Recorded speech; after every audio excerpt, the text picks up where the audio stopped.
Hello, everybody, and thank you for tuning in to the Liberty Report. With me today is Daniel McAdams. Daniel, welcome. Thank you, Dr. Paul. Good. I wanted to revisit an issue we talked about recently and still in the news, and that has to do with the motorcyclists that were arrested 3 weeks ago, a little bit more than 3 weeks ago.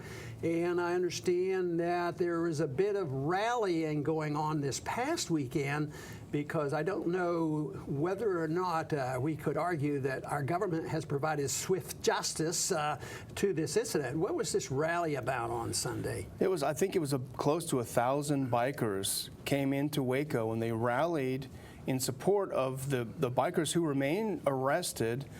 We don't know what any of the charges are or anything, but this is a huge show of support.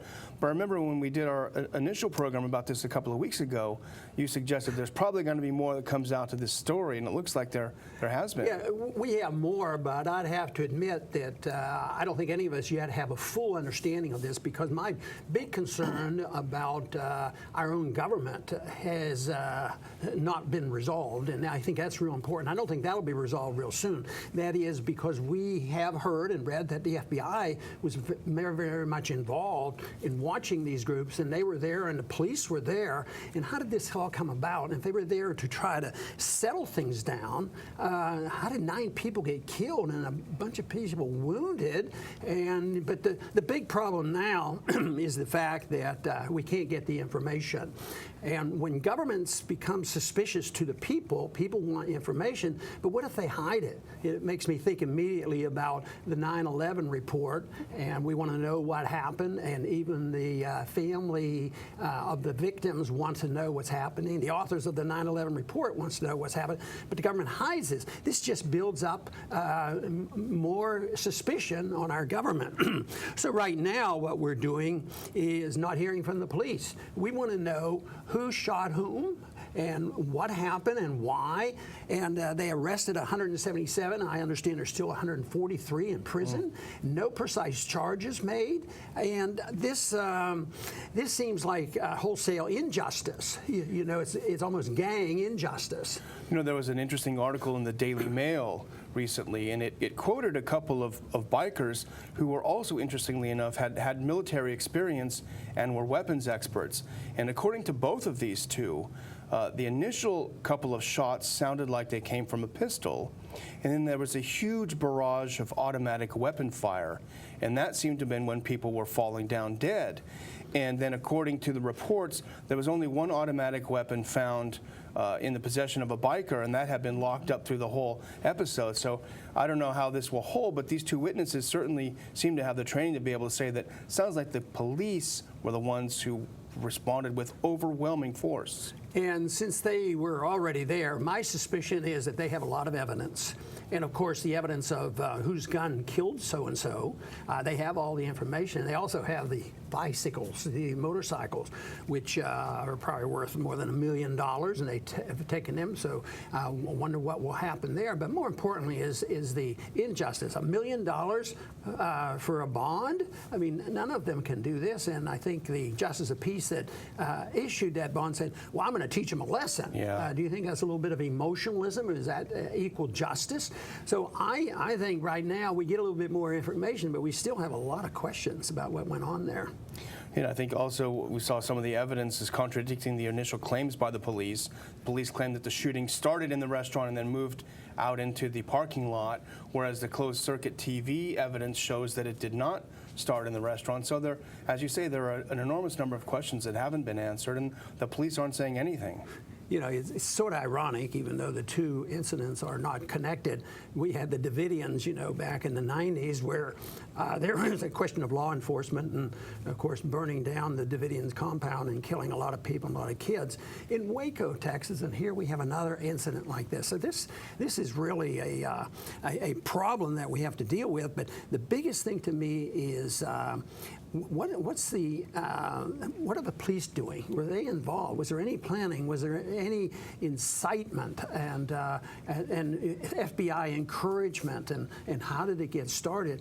And I think there's a lot of information out. My prediction is that we're not going to find out very soon exactly what happened.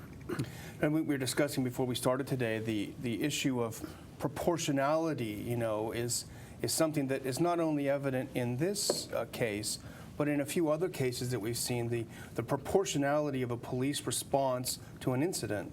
You know, I think that's very important because, you know, they talk about proportionality in the just war theory. Yeah. If a country attacks another country and they merely step over a border, you don't bomb and destroy a city and kill civilians. So proportionality, I think, should be considered here. So there is the disturbance. There is disturbance of peaceful operations, and there's a responsibility for somebody to check into it. But to end up with a bunch of people getting killed, then all of a sudden arresting all of these people. I mean, they could have, you know, they could have taken their names and addresses down, you know, or something like that, or somebody who, they had somebody on it. They could probably review the camera pretty quickly. And say within an hour or two, they will decide who might have been more involved. Well, you were saying earlier that you'd read about a few people that have businesses. You know, there's regular folks with different businesses, and now they're being held for 3 weeks. How can you? Yeah, and if you have a family business, nobody's going to fill in for you. And there was one that did lawn care, and his business was going down. Now, fortunately, he was able to afford an attorney and got his bail reduced, and the family helped out. But that didn't help out these other 143 that are still held. And I guess the time that the government is forced to do something in lower bond takes 90 days. I didn't know that. But that's a long way off. So that's 3 months. You could be held in a prison like this and not have any recourse. That doesn't seem like real American justice. It almost seems like a Soviet-style justice. You know, as we finish one problem like this, whether it's at Ferguson, we go on to the next one. Of course, there's another one going on in Texas, in McKinney. We can't go into that in great detail, but, you know, that again is another thing that we need to look at and study. And how did this get started? But the video that is available, and a lot of people in this country have already seen this video.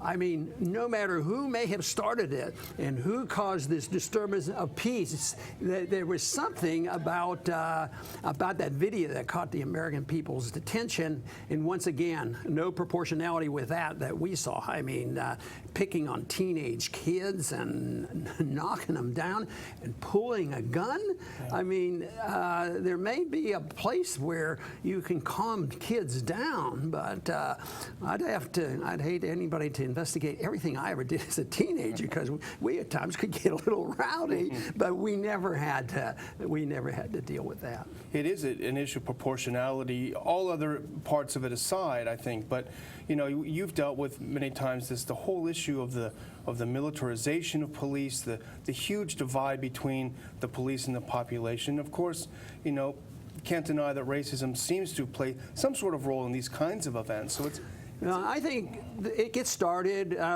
with disturbance of peace and a little conflict. I think racism does enter into it. It gets a little bit more heated. But then, to me, the biggest problem right now is the militarization of the police, because that seems to be a culture now where, you know, when I was watching that video, you know, that we just showed on how they reacted in McKinney, I thought, where are these policemen? Where don't they even turn on the news? Don't they know what people are thinking? You wonder why they would do this and pulling a gun. So it's the militarization of police, which is the consequence of other problems. But since there's always been disturbance of peace, there's been teenagers overreacting, there's been motorcyclists around for a long time, but we didn't have this military response. And you know, they're doing I guess what culturally they're expected to do, because they have military equipment. Some of them have been in the military. And a lot of them were in Iraq, and this is what they did in Iraq. They kicked indoors in Afghanistan, kicked indoors, dragged people out, and it's a real shame, and we should keep an eye on that. I'm sure we'll get some more information on that, as well as maybe we'll have a resolution and a better understanding of what happened in Waco. I want to thank everybody for tuning in today to the Liberty Report, and please come back soon.